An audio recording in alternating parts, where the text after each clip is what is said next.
Assalamualaikum warahmatullahi wabarakatuh. Alhamdulillahirabbil alamin. Wa bihi nasta'inu ala umuri dunya wa din, wassalatu wassalamu ala asrofil anbiya wal mursalin sayyidina wa maulana Muhammadin wa ala alihi washabihi wa barik wa sallim ajmain, amma ba'du. Oke, jadi video kali ini merupakan untuk memenuhi nilai mata kuliah studi fikih.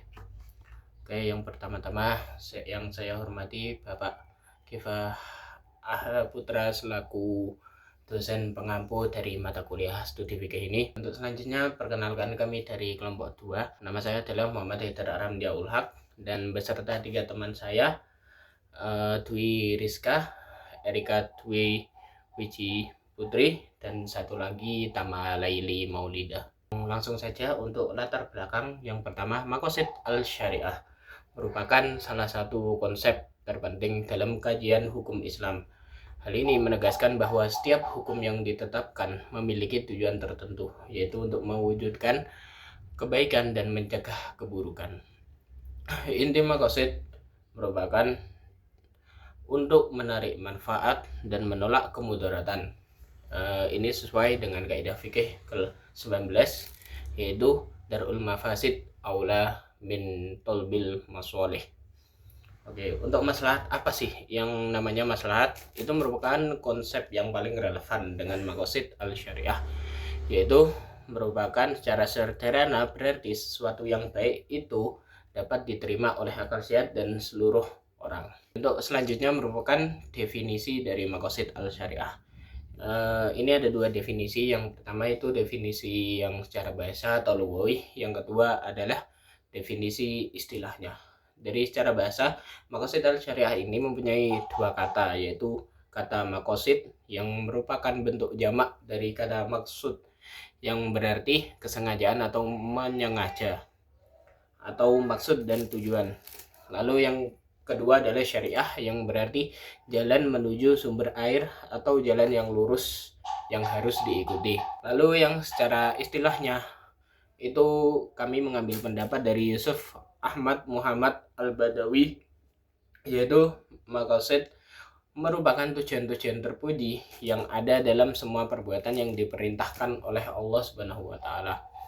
Yang kedua dari pendapat dari Abdul Aziz bin Abdurrahman, yaitu maqasid merupakan tujuan dari persyariatan hukum-hukum. Dari semua itu berarti garis besarnya adalah maqasid al-syariah merupakan tujuan-tujuan yang ingin dicapai oleh hukum Islam untuk mewujudkan kemaslahatan umat manusia di dunia maupun di akhirat.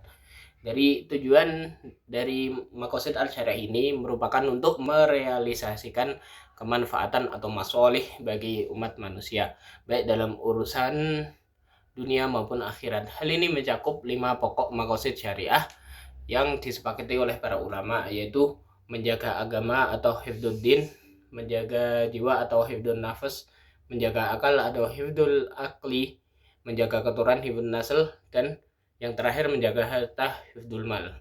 Untuk yang menjaga agama ini berarti melindungi kebebasan berkeyakinan dan beribadah serta menjaga keutuhan dan kemuliaan agama Islam. Yang kedua, menjaga jiwa berarti melindungi kehidupan manusia dan mencegah tindakan-tindakan yang dapat membahayakan jiwa atau nyawa.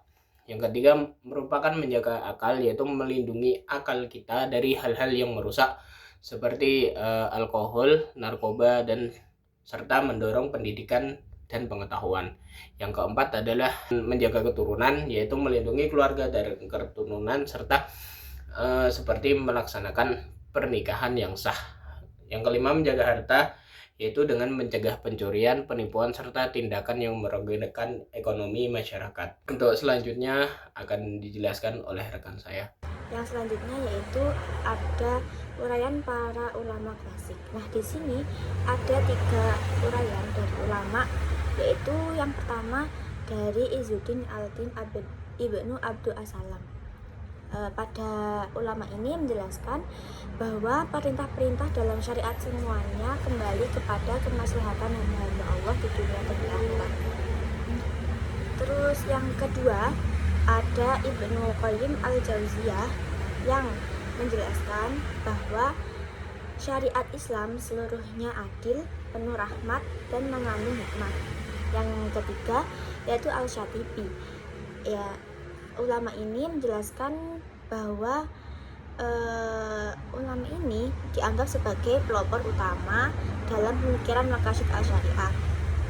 Pada Al-Syatibi ini terdapat 3 klasifikasi, yaitu yang pertama ad-daruriyat, yang ketiga al-hajiyat, yang kedua al-hajiyat, yang ketiga ada al-tahsiniyat. Ad-daruriyat yaitu kebutuhan primer, yang kedua ada al-hajiyat yaitu kebutuhan sekunder, dan yang ketiga ada at-tahsiniyat yaitu kebutuhan tersier. Untuk selanjutnya dijelaskan oleh teman saya. Selanjutnya, kontribusi Muhammad Thohir Ibn Mansur. Beliau juga dijuluki sebagai guru kedua setelah Al-Syabiti. Keberhasilannya dapat melanjutkan dan memperluas pemikiran Maqasid al-Syariah. Beliau juga membuat konsep yang praktis dan relevan dalam menjawab persoalan hukum Islam, terutama pada bidang muamalah, dan menjadikannya pendekatan masyahid sebagai dasar pembaruan hukum Islam. Untuk materi yang selanjutnya yaitu adalah pengembangan teori dan konsep kontemporer. Pengembangan teori dan konsep kontemporer ini dibagi menjadi 3. Yang pertama yaitu Ibnu Ashur meluas kajian maqasid dari sekadar kuliah atau umum ke maqasid al-syariah atau al-qasa atau spesifik, terutama dalam aspek muamalah. Yang kedua yaitu adalah pemikir muslim modern dan kontemporer yang menambahkan dimensi baru seperti aspek pengembangan ekonomi nasional yang ke dalam membahas maqasid. Yang ketiga yaitu adalah mendorong pemahaman maqasid yang lebih luas, fleksibel, dan aplikatif untuk konteks sosial, ekonomi, dan hukum masa kini. Untuk kesimpulannya, yaitu adalah maqasid al-syariah merupakan konsep penting yang harus dipahami oleh para mujtahid dalam melakukan ijtihad. Untuk yang kedua yaitu adalah tujuan. Tujuan utama dari syariat adalah kemaslahatan hamba di dunia dan di akhirat. Untuk yang ketiga yaitu adalah perbedaan pendapat di antara para ulama dalam mendefinisikan hal maqasid syariat adalah dinamika ijtihad dari waktu ke waktu yang menunjukkan keluasan syariah Islam. Yang terakhir yaitu adalah konsep maqasid syariah berevolusi dalam sekedar konsep syariah menjadi metode pendekatan yang fleksibel, elastis, dan universal dalam merespon perubahan sosial. Demikian presentasi dari kelompok 2. Apabila ada kesalahan kata atau kesalahan pengucapan, mohon maaf yang sebesar-besarnya. Terima kasih. Wassalamualaikum warahmatullahi wabarakatuh.